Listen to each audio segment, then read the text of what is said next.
Sponsored by RxCardClub.com. Get a free prescription drug card and save up to 85% on prescription drugs. RxCardClub.com. Vicodin vs Percocet. What's the difference? Percocet is more likely to be abused because it contains oxycodone, which appears to have a higher abuse liability potential than hydrocodone, which is contained in Vicodin. Vicodin and Percocet are both combination pain-relieving tablets. Both contain acetaminophen and an opioid-type ingredient. The opioid in Vicodin is hydrocodone and the opioid in Percocet is oxycodone. The brand name, Vicodin, has been discontinued in the United States, but generic equivalents containing acetaminophen and hydrocodone are still available. The name Vicodin is retained in this answer for historical purposes. What are the benefits of acetaminophen in these tablets? Adding acetaminophen to an opioid improves that opioid's pain-relieving capabilities. However, the amount of acetaminophen contained in both Vicodin and Percocet is too small to provide an effective dose when tablets are taken at the recommended dosages. Both hydrocodone and oxycodone are available as single-ingredient tablets: hydrocodone, Hysingla Zohydro, oxycodone, Oxaylo Oxycontin, and in many cases prescribing a single-ingredient opioid product along with additional acetaminophen tablets may allow improved pain control with less risk of side effects compared with giving a combination tablet such as Vicodin or Percocet. Is oxycodone more effective than hydrocodone, or more likely to be abused? Studies have shown no differences in the pain-relieving properties of hydrocodone and oxycodone. However, oxycodone appears to have a higher abuse liability potential than hydrocodone, which means Percocet is more likely to be abused. Neither Vicodin nor Percocet are available as abuse-deterrent forms. There does appear to be some controversy over the potency on a mg for mg basis between hydrocodone and oxycodone. However, one study found 5 mg oxycodone to be just as effective as 5 mg of hydrocodone. Hydrocodone is also effective as a cough suppressant.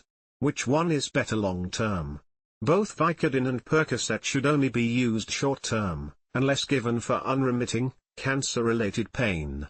Vicodin, Percocet, and other similar opioid-type pain-relieving tablets should not be used long-term for chronic non-cancer-related pain relief. In fact, guidelines actively discourage this practice because of the risk for addiction, dependence and abuse.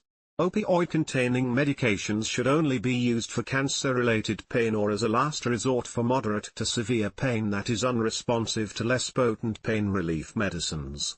Non-narcotic pain relievers, such as acetaminophen, NSAIDs, and non-pharmacological therapy, such as acupuncture, cognitive behavioral therapy, are the preferred options for the relief of chronic non-cancer-related pain.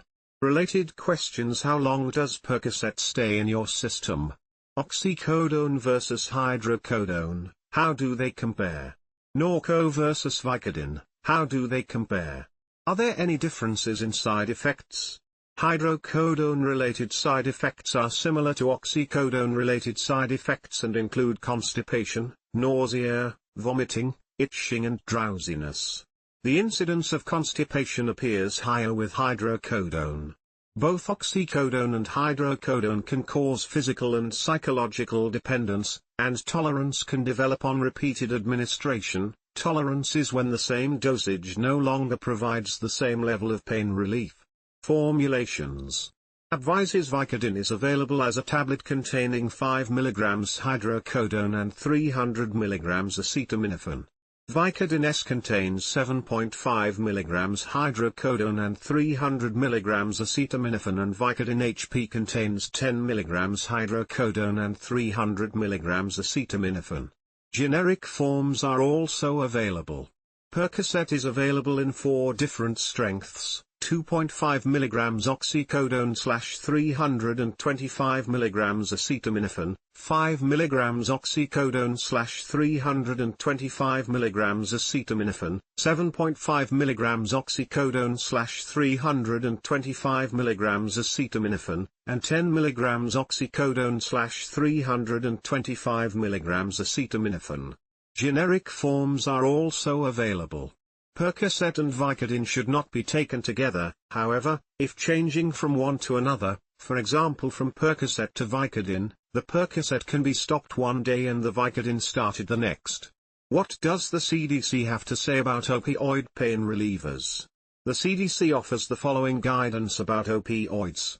All opioids pose a risk to all patients. Always use non-opioid therapies first, such as acetaminophen, NSAIDs if appropriate. When using opioids, start with the lowest effective dose and only increase slowly if necessary.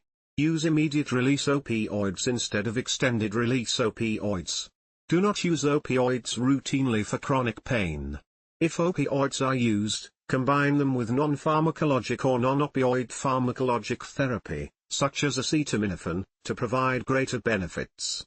Studies have shown non-pharmacologic therapies, such as acupuncture, exercise and cognitive behavioral therapy, and non-opioid pharmacologic therapies, such as anti-inflammatories, are effective for chronic pain. From a professional point of view, neither Vicodin nor Percocet is a good choice. However, Vicodin contains Hydrocodone, which means it is less likely to be abused than Percocet. See also, drugs.com compare tool, Vicodin versus Percocet, rxcardclub.com. Get a free prescription drug card and save up to 80% on prescription drugs.